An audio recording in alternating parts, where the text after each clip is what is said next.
আসসালামু আলাইকুম। আপনারা সবাই কেমন আছেন? আশা করি অনেক ভালো আছেন। আল্লাহ তাআলার অশেষ রহমতে আমরা অনেক ভালো আছি আলহামদুলিল্লাহ। তো প্রতিদিনের মতো আবার নতুন একটা ব্লগ শুরু করলাম।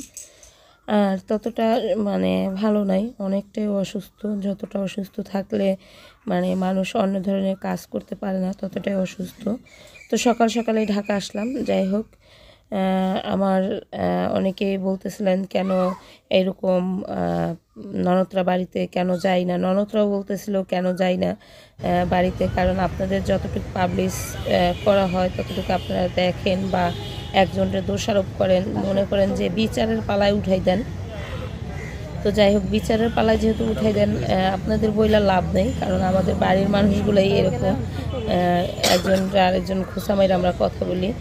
তো যাই হোক, আমি কেন ননদরা আসার পর আমি ওইখানে যাই নাই, সেটার একটাই মূল উদ্দেশ্য হলো, আমি হাজার অসুস্থ থাকলে কিন্তু সবার সাথে হাসি ঠাট্টা বা কষ্ট হোক তাদের বগালে বসে থাকাটাই এগুলো হলো আমি করি। শুধু একমাত্র এটার কারণ হলো, আমি কিন্তু জানতাম না যে মিমরা আসবে। আর আমার শাশুড়িকে আমি সকালবেলা 3বার করে জিজ্ঞেস করছিলাম যে আমার বড় ননদ হলো জাজিরায় ছিল, সে কি বাড়িতে আসবে নাকি, সেটা জিজ্ঞেস করছিলাম। কিন্তু সে আমাকে বলছিল যে হ্যাঁ আসবে, সে আসবে এটাই বলছিল। কিন্তু আমার শাশুড়ি একবারও আমার জন্য আমার বলে নাই যে মিম বাবুরে নিয়ে আসতেছে, নতুন জামাই নিয়ে আসতেছে, এটা আমাকে বলে নাই। তো তাদের বলে নাই কিসের জন্য সেটা জানি না। কিন্তু যখন মিম বাসায় আসছে, তখন ধরেন যে বাবুরা ঘেরে তারা ঘেট সাজাইছে, সেটা তাদের ভিডিওতে দেখছেন। তখনও কিন্তু আমাকে ডাকে নাই। আমি ময়রমটা জিজ্ঞেস করলাম ঘেট সাজাইছে কিসের জন্য ময়রম? বলল যে খালামণিরা আসতেছে। তো তারা তারা জানে যে তারা আসতেছে, একবারের জন্য আমাকে বলে না। আমি যে বাড়ির বউ সেটা তারা মানে না না মানে তা জানি না, না মানলেও কোনো সমস্যা নেই, কারণ সবসময় মানতে হয় না। এখন আমি ভিন্নবাদ খাই, এই জন্য না মানুক। যাই হোক, ভুলগুলো আমি বউ, আমারই বেশি ভুল থাকে। তো তারা বলে নাই। তো যখন মিমা ওরা ঘিরে আসছে, সারাদিন আমি শুয়ে রয়েছিলাম, আমি অনেক অসুস্থ। আমার চাচা শাশুড়ি আছে একজন, সেজু চাচার বউ, সেই আমার রান্নাবান্নাটা করে দেয়, কারণ আমি এত অসুস্থ যে কয়েকদিন যাবৎ ধারণার বাইরে। তো কি বলবো, সে হলো একটু আম মাখা খাইতে চাইছিলো, তাহলে আমি বললাম যে আমি আমটা কাইটা দিই কাকে, আপনি মাখেন। তো আমি বসে বসে হলো আম মাইখা দিতেছিলাম, তখন আমার শাশুড়ি আমার বগালে আসছে। আমি তখন গোসল করি নাই, তারপর আমার চুল এলোমেলো, বুঝুনি তো রাত সারাদিন আমি যেহেতু ঘুম থেকে উঠতে পারি নাই, তো আমার শরীরটার কী অবস্থা থাকতে পারে, কেমন দেখা যাইতে পারে। তো তখনও কিন্তু আমার শাশুড়ি একবারও বলে নাই যে করো, তুমি গোসল করো নাই, মিমরা আসতেছে। তখনও যদি আমার শাশুড়ি বলতো তাহলে কিন্তু আমার মনটা গোসা থাকতো না, যে আমার শাশুড়ি একবারের জন্য বলতে পারলো না যে মিমরা আসতেছে। তো যাই হোক, আমার এক ননদ আসবে, আরেক ননদ আমাকে ডাক দেয় যে আসো। আর এতটাই যে হয়ে গেছি, পর বেগানা হয়ে গেছি।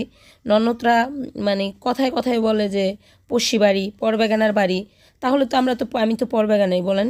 যার ভাইদের দাম থাকে না, ভাইয়ের বউদের পর বেগানা বলে, আপনাদের আবারও আপনাদের সামনে পর বেগানা যেহেতু বলছে, তো সেটা কেমন হইতে পারে বলেন? যে তারা প্রতিনিয়ত যদি বলে একটা জিনিস একবারেই মজা লাগে, দ্বিতীয়বার কিন্তু আর মজা লাগে না সেই জিনিসটা। তো যাই হোক, তারা মজা করে না বাস্তব বলে, যারটা সে বোঝে। আপনারা কতটুকু বুঝেন জানি না, হয়তো বা তাদের মতো করে বুঝতে পারেন। আর তারাও আমার বাড়ির লোক, কিন্তু আপনারা শুনতে চান, আপনাদের কাছে বলে মনে হয় আপনারা শুনতে চান, এই জন্য বলা হয় যে কেন আসে নাই, কেন থাকে নাই। কারণ এখানে নতুন জামাই, নতুন মেয়ে আসতেছে, সেটা বউদেরকে আগে জানা উচিত ছিল না বাড়িতে, যে তারা বাড়িতে আসতেছে। তো যাই হোক, আমরা অতটা যোগ্য না, জন্য হলো শুনতে পাই নাই। কারণ যার কি বলবো, যাদের অর্থ সম্পদ হয়তো বা না থাকে, তাদের হয় না। আমরা তো আর সবার সাথে একসাথে করতে পারি না, মিশতে পারি না। তারপরে টাকা পয়সা নাই, টাকা পয়সার একটা হিসাব নিকাশ থাকে, যে কাদের পালায় উঠা যাবে এটাই থাকে। তো যাই হোক, অনেক কথাই বললাম, ভুল হলে ক্ষমা দৃষ্টিতে দেখবেন। কারণ আমার বড় ননদ সবাই বাড়িতে আছে, সবাই অনেক আনন্দ করতেছে, আমরা কেন কাছে নেই সেটার জন্যই। আর এখানে আমি হলো ঢাকায় আসছি, তো আমি প্রচণ্ড পরিমাণে অসুস্থ, এই জন্য হলো আমি ঢাকায় আসছি। আর আমার অসুস্থতার কারণ আমাদের রান্না বান্না আমার শেষ, নাকে আমরা পলি সবাই বাড়ছে, বসে ভাত খাচ্ছি। পলি না কাকি, আর আমি, বলছে মা, অনেক কাকা, মানে আর 2-3 আমাদের বছর ধরে ছোট্ট কিন্তু আমি মেয়েটা এটা দেখেন ভুগতেছি। কিভাবে ভাত মুখে তো নিচ্ছে। মানহা হওয়াতে আমি ওষুধ খাবার দাবার বন্ধ করে দিছিলাম। আমার ছেলে হইলো আর ঘুমাইতেছে, মানে ক্যাবলা। ওষুধ খাই না বলতে। তো এখন আবার এত আমি অসুস্থ হয়েছি, সেই কারণে হলো মানে আজকে ডাক্তারের কাছে গেছি। আমি 2-3 দিন যাবত কোনো কাজকর্ম করতে পারি না। আমার নিজের সংসারে আমার মেয়েটা, ছোট মেয়েটা ডায়রিয়া, আমার ছোট মেয়েটাকে আমি একটু যত্ন করতে পারি না। তারপরে আমার ঘর দুয়ার, আমার বাড়িতে অনেক কাজকর্ম আছে, সেগুলো করি। তো এজন্য হলো ই করা হয়। আর আমার মেয়ে এতটাই অসুস্থ, কারণ আমার মেয়েকে কুলে নেওয়ার মতো আমার বাড়িতে কেউ নাই, শুধু আমি আমার স্বামী ছাড়া। তো এই আমার মেয়েকে যেন একটু মানে আমি তো অসুস্থই, আমার মেয়েটা কার কাছে থাকবো সেই চিন্তা করে আমার মাকে বলছিলাম আসার জন্য। মাও অসুস্থ। তো এত গরমে প্রত্যেকটা মানুষই অসুস্থ হয়ে যায়। আর আমার মেয়ে তো মানে একটা বাচ্চা মানুষের ডায়রিয়া হলে জানেন এই 2টা মানুষ ওর পাশে থাকতে হয়, এরকম একটা অবস্থা হয়ে যায়। তো যাই হোক, আল্লাহ যেন প্রত্যেকটা মানুষকে হেদায়েত করুক, আমাকে হেদায়েত করুক, যাতে কিছু কিছু সম্পর্ক আছে যেই সম্পর্কগুলো শুধুমাত্র কথার কারণে, আর কিছু না, শুধু কথার কারণে হলো সম্পর্কগুলো নষ্ট হয়ে যায়। আর আমি মনে করি যে আমার বাসায় আসবে মেহমান আসবে, আমি যদি না কথা বলি, আমি যদি সেখানে না থাকতে পারি, সেই জিনিসটা না আমার তখন কেমন যেন লাগে, আমার তখন অনেক খারাপ লাগে, চোরা চোরা মনে হয়। কারণ এইখানে তো আর আমি 1-2 দিনের জন্য আসিনি, বলেন, অনেক দিন হয়েছে আসছি। অনেকেই দেখছেন, অনেকেই জানেন। তা আমি কতটুক কার সাথে মিশতে পারি না পারি সেটা আপনারাও দেখছেন, যে কতটুকু মিশতে পারি। এখন পারি না মিশতে, কারণ কিছু কিছু কথার কারণেও মিশতে পারি না, আবার নিজের সংসারের কারণেও মিশতে পারি না। তো যাই হোক, ভিডিওটা দেখতে থাকুন, যদি ভালো লাগে অবশ্যই একটা লাইক দিয়ে দিবেন।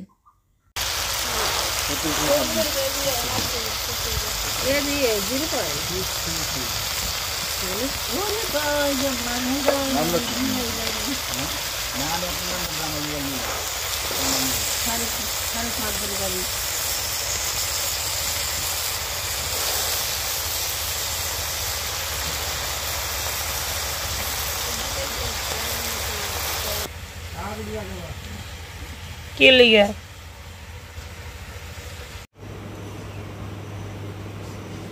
কালকে কোনো মাংস আনছিনি আব্বাই?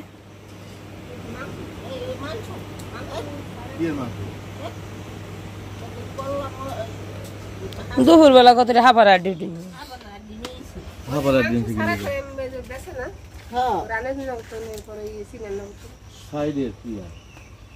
শাড়ি শাড়ি মুরগি মারছে। আর ওই যে বেরিবার দিতেছে মানা কই, এ মানহা, আমি কানে কিছু শুনি না। কই গেছিলাম আমার না দোকানে,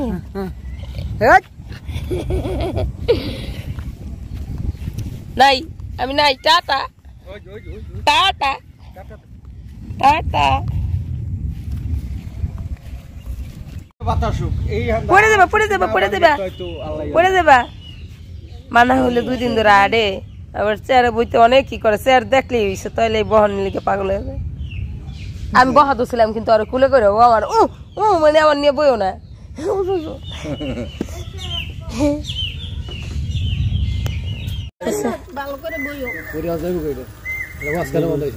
বুঝি কালকে 5 কেজি দুধ দিব, নিয়ে এন 5 কেজি দুধ দিব ওসিরা। দেখেন ওই যে মানে আমরা এখানে বসা, ওই দূরে অনেক মানুষ দেখতে পারতেছেন, ওখানে হলো মানে সাপ মারছে পাইছে ওই খেটটায়। ওই যে সব মানুষ লাঠি লুঠি নিয়ে গেছে, মারতে পারছি সবাই গেছে অনেক দূরে। আমরা কিন্তু বসা দেখতে পারতেছি কত দূরে।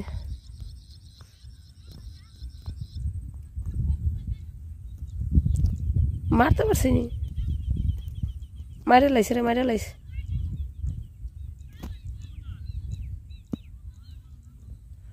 মারে লাইছে ওই যে দেখেন একটা লোক লাঠি নিয়ে হইলো যাইতেছে, ওই যে মাথায় যে লোকটা দেখা যায় লোকটার কাছে সব।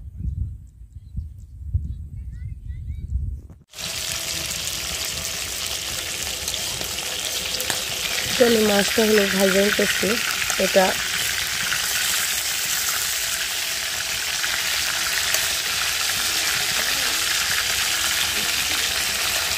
আমার আর দেখতে পাইছে